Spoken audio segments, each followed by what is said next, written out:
It's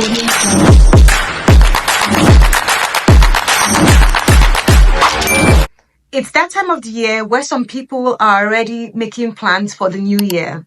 This is the last week of 2024, and by next week we'll be in 2025. Some people are already making plans, resolutions, and goals for 2025. You can be ahead of the game if you plan on time. If you clicked on this video, it's because you want to have a more productive, more prosperous 2025. You want to be intentional about making goals, setting resolutions, and getting them to be achieved. Welcome. It's Ugochi here again with Little Steps. I'd like to share with you a game plan that has worked for me for about 9 years now. The first thing you want to do is to get yourself a notepad, whether it is online or physical notepad, something you can write in, something you can review from time to time. The second thing for you to do will be to compartmentalize your life.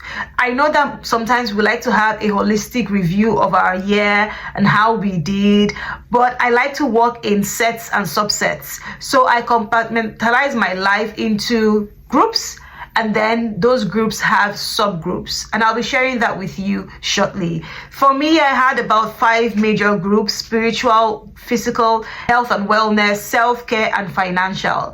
For you, you might have more, and maybe in 2025 I would have more, but I'm just sharing with you my 2023-2024 goal plan and how that worked out. Once you have this in place, the first thing you must do is to appraise the year that is ending. My first group is my spiritual life, and I always appraise generally. So how did I think my spiritual life in 2023 was? I give myself a rating over 100. Then I go through the subset. For me, I had study, prayer, tithing, giving, fellowship of the brethren. Those were the 5 subgroups I had under my spiritual life. And then I have to rate individual subgroups. How did I do in my study life? How many books did I study? Was it effective? Did I have an effective prayer life? Just analyze the things that you feel make up those subsets and give yourself an honest review. Now, once you've analyzed this, you then write things that you think would have made it better, and we're still on the appraisal side. The first thing is to appraise the year that's ending. For me, the second subset I had was my financial life. I had relationship and social life, and the next up was health and wellness, and I grouped that under my physical health, like eating habits. Did I have healthy eating habits? My mental health. Make the honest analysis and ask yourself, what could I have done better this year? And then I had a whole section for self-care. Like I said, you might have more groups or more subgroups under the groups than I did. Once you've done all that, then it's time to plan for the new year. The same strategy for appraisal, you use that for planning. So the same group and subgroups. Before you get into planning for the new year, what theme do you want your year to be? Think about it. For me, my 2024 theme was growth and self-care, and I tried to implement this across all groups. So think about the theme that you want, not just about the spiritual theme. For me, I attend Koinonia, and our year was Exceeding Great Rewards, and that was a spiritual theme that I worked with throughout 2024. But personally, my theme was growth and self-care. And here is where it gets technical. You have to now write action plans, steps on how to achieve it. So say you want to now start studying 1 book a month. What are the steps you want to use to study 1 book a month? Do you have a study time?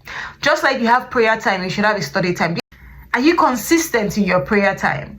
This is the place that you have to write down steps on how you want to achieve them. And you do this for all groups and subgroups.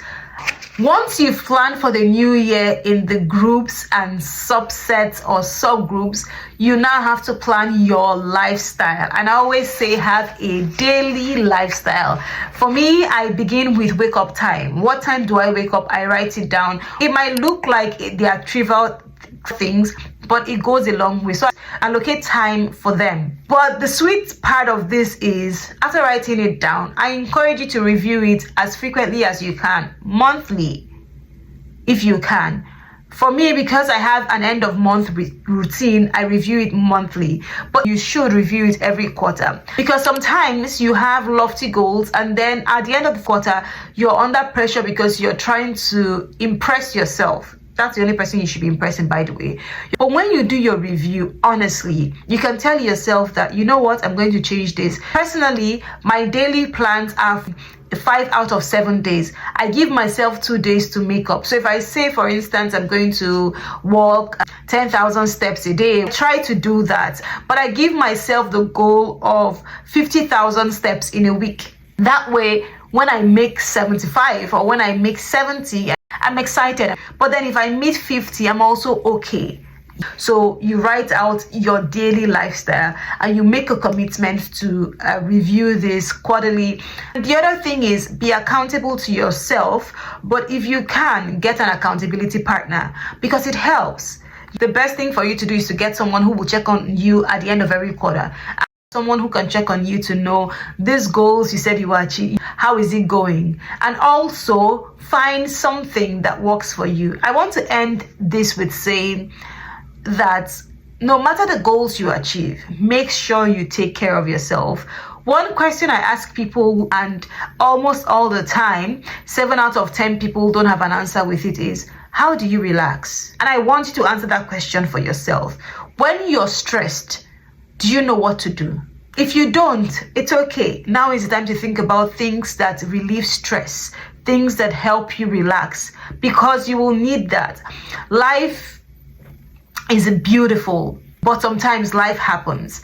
And when life happens, you need to know how to retreat, relax, refuel, and refire. Until the next time I see you on the next video, this is me signing out. See you soon.